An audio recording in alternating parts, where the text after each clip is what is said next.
Hello नमस्कार साथियों। 17 जनवरी 2026 को रीट L1 का जो पेपर हुआ था उसमें कुछ डाउटेबल क्वेश्चन थे। उन क्वेश्चनों के बारे में आज हम बात करने वाले हैं। ये जो मैं आपको दिखा रहा हूँ ये दीनदयाल पब्लिकेशन की एक PDF है जो उन्होंने अपने टेलीग्राम पेज पर शेयर की है। इन्होंने जो क्वेश्चनों के आंसर माने हैं, डाउटेबल क्वेश्चन हैं, उनके बारे में हम बात करेंगे। देखिए, पहला जो डाउट वाला क्वेश्चन है इसी को ले लेते हैं, ग्रेनाइट वाला। देखिए, जूम करके बता रहा हूँ थोड़ा। इसमें ग्रेनाइट वाले में ए और बी इन्होंने इसका आंसर माना है कि एक उपयोगी इमारती वस्तु जो फर्श, मंदिर आदि बनाने में उपयोग होता है वो गुलाबी, पिंक और मटमैला ग्रे जालौर में पाया जाता है। इन्होंने इसकी नीचे व्याख्या भी दे रखी है अपनी बुक का नाम भी दे रखा है कि ग्रेड 3 भूगोल पेज नंबर 159 पे इसका जो है ये पेज है। अगले क्वेश्चन की हम बात करने वाले हैं दोस्तों।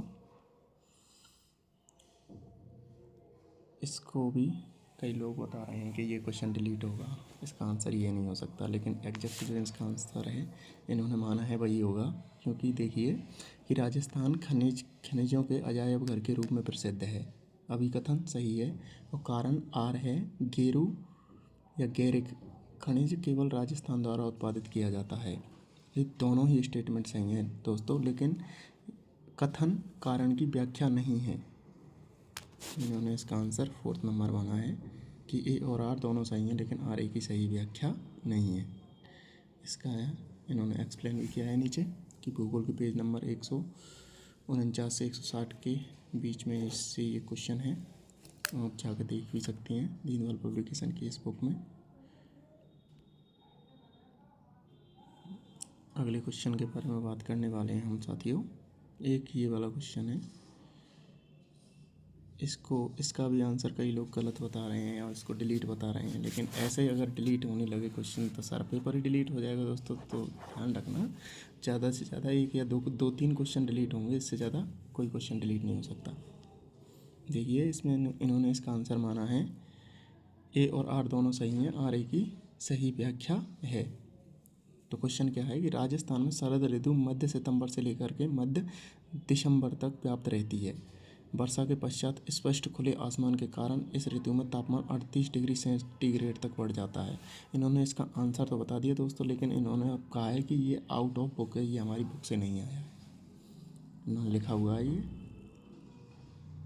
तो अगले क्वेश्चन की बात करने वाले हम दोस्तों। देखिए,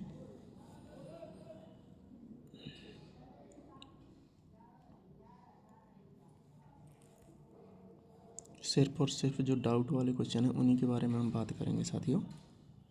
एक ये वाला क्वेश्चन है, ये क्षमता वाला कि धौलपुर संयुक्त चक्र विद्युत क्षमता, राणा प्रताप सागर बांध और राजस्थान परमाणु विद्युत स्टेशन, नोक और पावर पार्क, इसका इन्होंने आंसर जो माना है ए माना है। ए में 3rd, बी में 1st, सी में 2nd, डी में 4th। इन्होंने इसकी नीचे ये वाला एक्सप्लेन भी किया है। इन्होंने ये दे रखा है कि राजस्थान परमाणु शक्ति गृह रावतभाटा की इतनी क्षमता है और धौलपुर गैस आधारित कंबाइंड की इतनी क्षमता है, और राणा प्रताप सागर की इतनी है और नोक की इतनी है। तो आगे बात करने वाले हैं हम साथियों अगले क्वेश्चन की।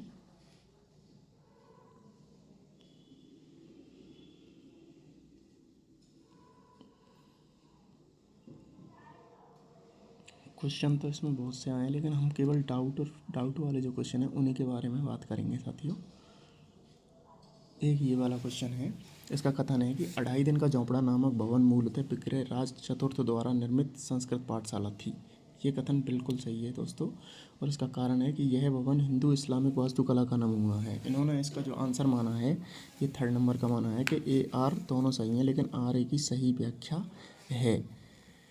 तो साथियों, अगर ये देखा जाए तो इसका आंसर मेरे अकॉर्डिंग तो 4th होना चाहिए, लेकिन इन्होंने इसका आंसर 3rd दे रखा है।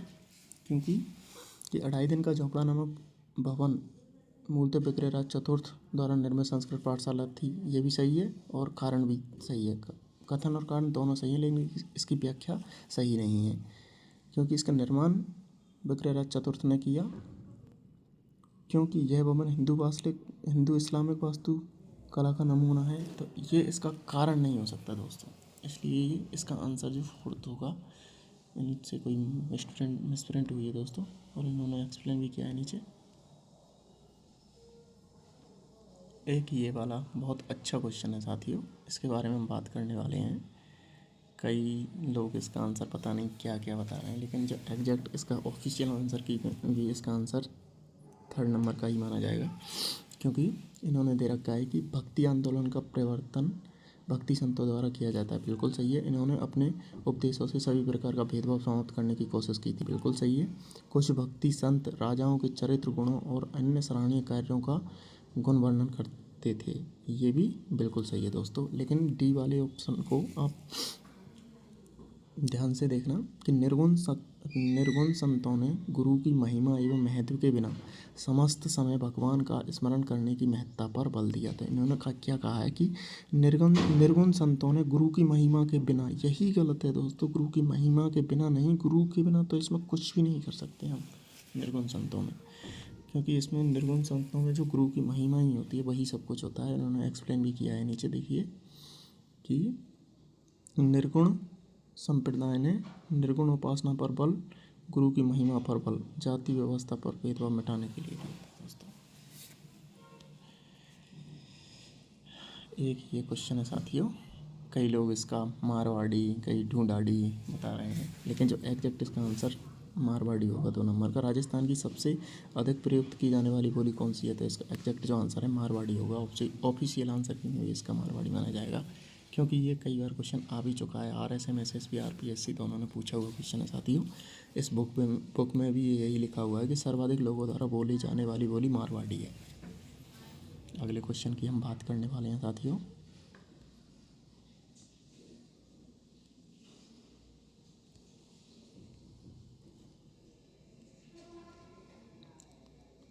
हम केवल डाउटेबल क्वेश्चन के बारे में बात करेंगे। एक बीकानेर वाला ये क्वेश्चन है साथियों, इसका जो एग्जैक्ट आंसर होगा केवल B और C होगा, क्योंकि यह देखिए कि यह पहाड़ी ढाल पर निर्मित किया गया है, ये गलत है दोस्तों।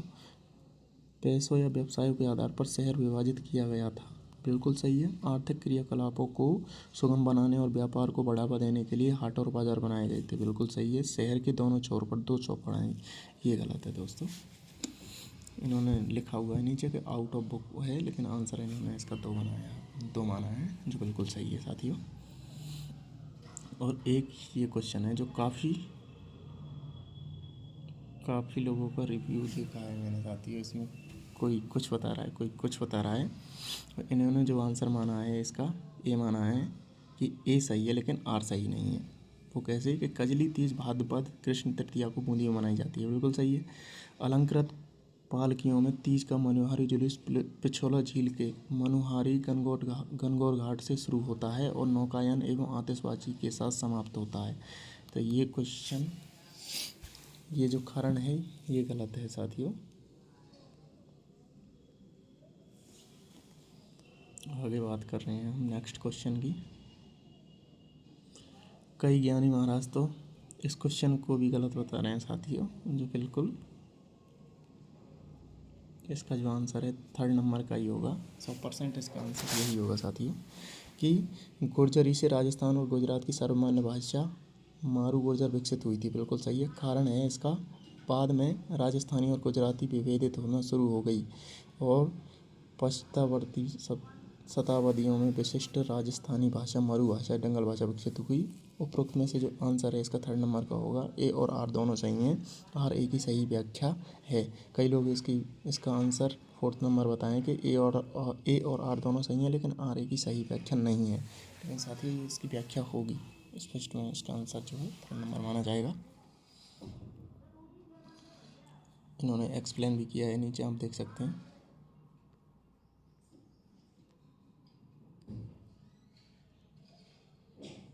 नेक्स्ट क्वेश्चन की हम बात करने वाले हैं साथियों।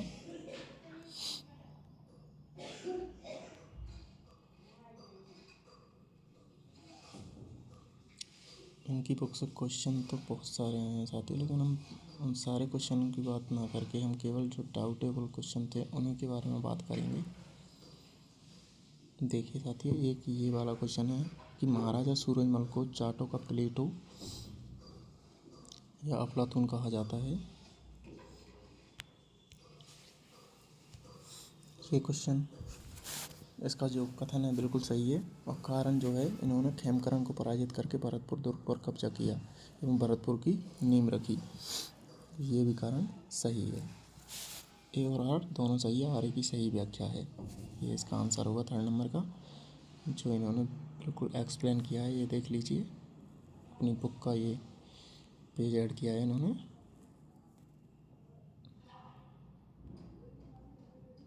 नेक्स्ट क्वेश्चन की बात करने वाले हैं साथियों।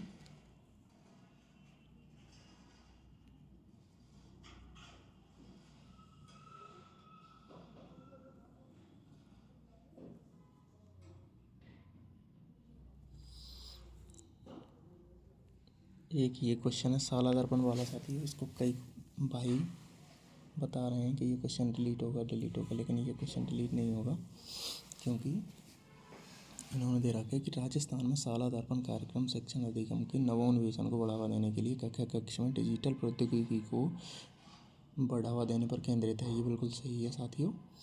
और राजस्थान साला दर्पण कार्यक्रम केवल राज्य के ग्रामीण क्षेत्रों में क्रियान्वित है, ये गलत है। इसका जो कारण है ये गलत है, तो इसका आंसर ए सही है, लेकिन आर सही नहीं है। इसका आंसर होगा साथियों। और इन्होंने अपनी ग्रेड 3rd राजस्थान शैक्षिक परिदृश्य पेज नंबर 19 पे इसकी एक्सप्लेन दी हुई है। देखिए, इन्होंने लिखा हुआ है इसमें साला दर्पण के बारे में लिखा हुआ है कि शिक्षण सामग्री उपलब्ध है, इसमें अध्ययन सामग्री का भंडार मौजूद है, और विद्यालय स्टाफ विद्यार्थी डेटा के लिए एकल स्रोत बनाना है, इसकी एक्सप्लेन है। तो इसका जो एग्जैक्ट आंसर ए ही माना है साथियों, और ए ही होना चाहिए।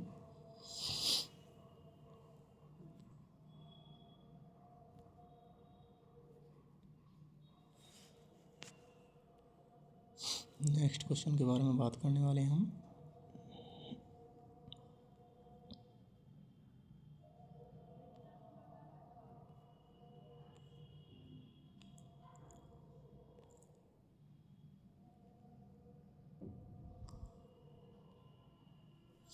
एक ये क्वेश्चन है साथियों, खेल वाला। ये क्रिकेट का संबंध किनसे है, हॉकी का संबंध किनसे है, और वॉलीबॉल का संबंध, तीरंदाजी का संबंध किससे है। तो इन्होंने जो आंसर माना है कि 4th माना है कि ए में 2nd होगा, मतलब क्रिकेट का संबंध प्रवीण आमरे से होगा, और बी में 4th माना है इन्होंने, मतलब हॉकी का संबंध गंगोत्री भंडारी से होगा, और सी में 1st माना है साथियों, वॉलीबॉल का संबंध प्रभाकर राजू से होगा, तीरंदाजी का संबंध लिम्बाराम से होगा। तो ये क्वेश्चन डिलीट नहीं होगा साथियों, क्योंकि ये जो है, इन्होंने अपनी बुक का पेज भी ऐड किया हुआ है कि प्रभाकर राजू जो है वॉलीबॉल, लिम्बाराम तीरंदाजी, और श्रीमती गंगोत्री भंडारी महिला हॉकी की खिलाड़ी हैं। तो ये क्वेश्चन डिलीट नहीं होगा साथियों, इसका आंसर 4th होगा। आगे अगले क्वेश्चन को देखते हैं। एक ये विद्यालय प्रबंधन समिति वाला है साथियों। इसमें जो इसका आंसर जो है, कई लोग बता रहे हैं कि ये ए सही होगा, आर भी सही होगा, दोनों सही होगा, लेकिन इसका जो आंसर है साथियों, ए सही नहीं है, लेकिन आर सही है। ये होगा क्योंकि इसमें दे रखा है कथन में कि निजी गैर अनुदान प्राप्त संस्थानों को स्कूल प्रबंधन समिति के गठन से छूट प्राप्त है। ये बिल्कुल सही नहीं है साथियों। और जो इसका कारण है, अतः RTI एक्ट में प्रावधान है कि माता पिता स्कूल प्रबंधन समिति में बहुमत में होंगे, जिसमें स्कूल शिक्षक और निर्वाचित पंचायत सदस्य भी शामिल होंगे। ये बिल्कुल सही है साथियों। इसकी जो एक्सप्लेन मैं बताता हूँ आपको। दीनदयाल पब्लिकेशन की एक बुक है शैक्षिक परिदृश्य की, उसमें दिया हुआ है ये साथियों।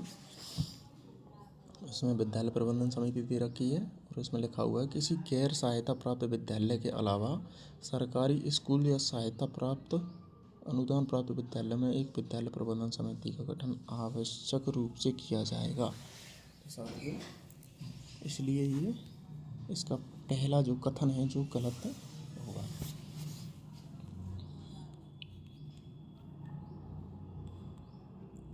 साथियों इतने ही इसमें जो डाउटेबल क्वेश्चन थे इतने ही थे।